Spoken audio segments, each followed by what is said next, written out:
Bismillahirrahmanirrahim. Assalamualaikum warahmatullahi wabarakatuh. Ketemu lagi dengan saya Robin di channel Robin Samahdar. Pada video kali ini saya akan berbagi informasi mengenai apa-apa saja yang harus kita tanyakan kepada pihak supplier ketika kita ingin memesan produk di alibaba.com.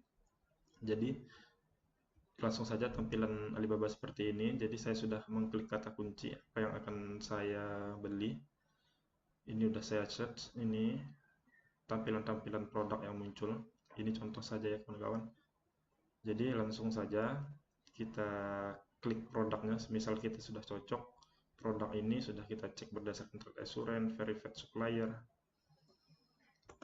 Kita klik halaman produknya. Oke, akan muncul detail produk seperti ini.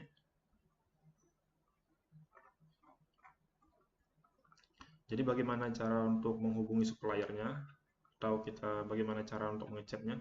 Bisa kawan-kawan lihat di pojok kanan ini. Ini ada tulisan chat now. Nah, ini kebetulan dia aktif nih. Langsung saya klik ya.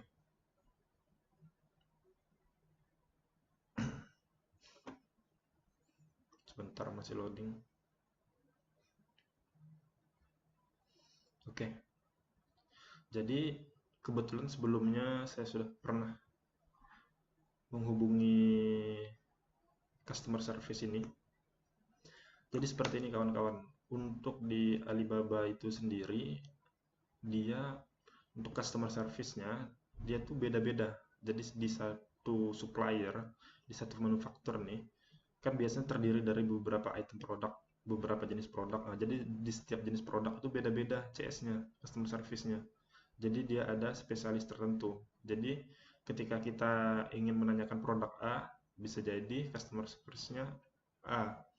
Tapi ketika kita ingin menanyakan produk B, kita klik di bagian chat now yang ada di produk B, bisa jadi orangnya berbeda, bisa jadi orang yang B. Jadi seperti itu ya kawan-kawan. Jadi kita pada saat kita menanyakan tentang detail produk tersebut, dia bisa menjelaskan secara spesifik. Itu enaknya di Alibaba. Oke, langsung saja setelah kita membuka chat now-nya akan tampil seperti ini.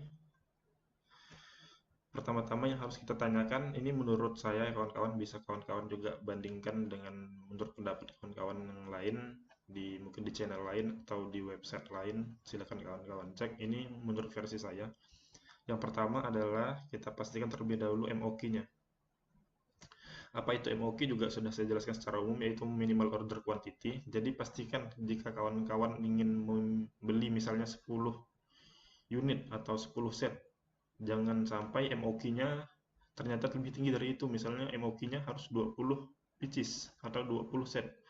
Nah, otomatis itu kan lebih dari yang kemauan kawan-kawan. Nah, itu jadi seperti apa? Apakah kawan-kawan akan tetap membeli dengan minimal ordernya 20 set atau kawan-kawan cari customer yang lain? Itu yang pertama harus kawan-kawan lakukan. Jadi pastikan terlebih dahulu MOQ-nya itu berapa.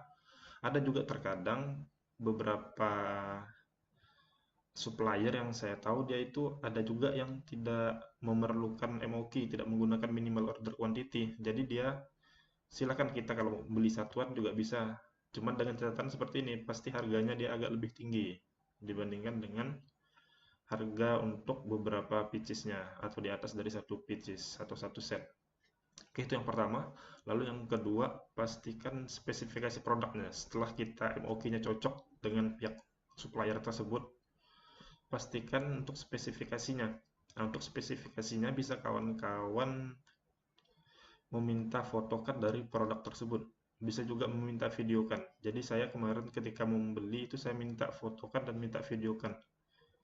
Khususnya untuk dari segi dimensi produknya. Berapa senti segala macam. Lalu kemudian dari segi bahannya, pastikan bahannya sesuai dengan spesifikasi yang ada di detail produk.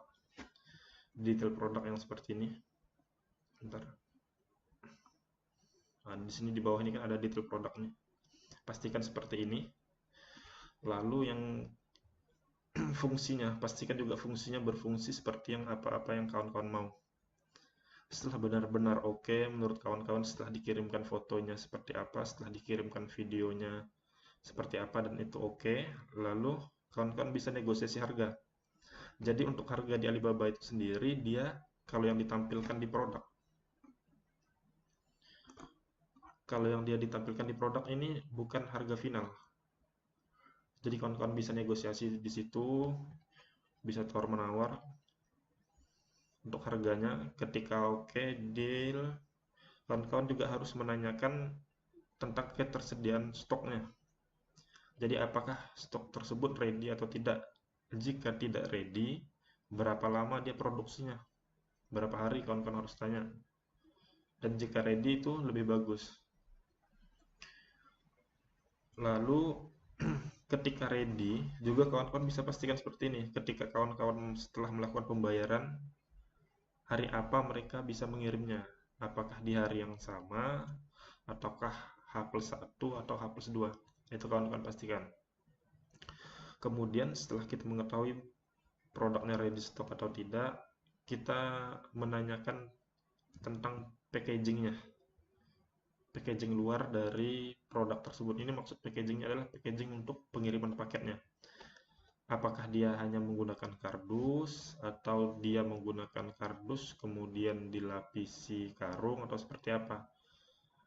Karena biasanya tiap-tiap supplier itu berbeda, dan apalagi juga kita untuk pengiriman jauh kan ke Indonesia, apalagi untuk pengiriman ke saya itu ke Pontianak.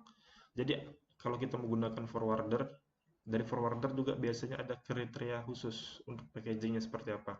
Kalau di MNC kemarin dia seperti ini, dia harus menggunakan karung. Sebentar saya lihatkan. Ya, jadi dia seperti ini.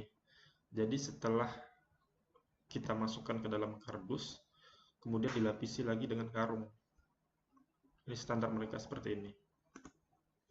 Oke, setelah packaging luarnya kita ketahui menggunakan apa, dan pastikan perkiraannya. Panjangnya berapa, lebarnya berapa, tingginya berapa. Itu berkaitan tentang kubikasinya nanti untuk ongkos kirimnya. Estimasi di awal, ketika nanti setelah benar-benar di packing, baru kita minta yang realnya seperti apa packagingnya, panjang, lebar, dan tingginya, untuk kita mengetahui kubikasinya. Oke, setelah itu kawan-kawan bisa menanyakan rekomendasi pengiriman. Ini khusus untuk kita yang mengirim secara langsung, tanpa perantara dari pihak forwarder. Jadi kawan-kawan bisa menanyakan secara langsung ke pihak supplier karena mereka pasti lebih tahu kondisi di sana seperti apa. Jadi kita tanyakan ekspedisi apa yang paling murah, atau ekspedisi apa yang kira-kira paling amanah, atau yang paling cepat menurut kita tanyakan ke mereka. Jadi kita tanyakan secara detail apa-apa yang ingin kita tanyakan saja pada chat tersebut. Jadi saya kira seperti itu, apa-apa saja yang akan ditanyakan ketika kita ingin membeli, bisa kawan-kawan praktekkan ketika kawan ingin belanja di Alibaba. Mungkin itu saja dulu dari saya untuk video kali ini. Silakan komentar jika ingin ada yang ditanyakan. Sekian dari saya. Assalamualaikum warahmatullahi wabarakatuh.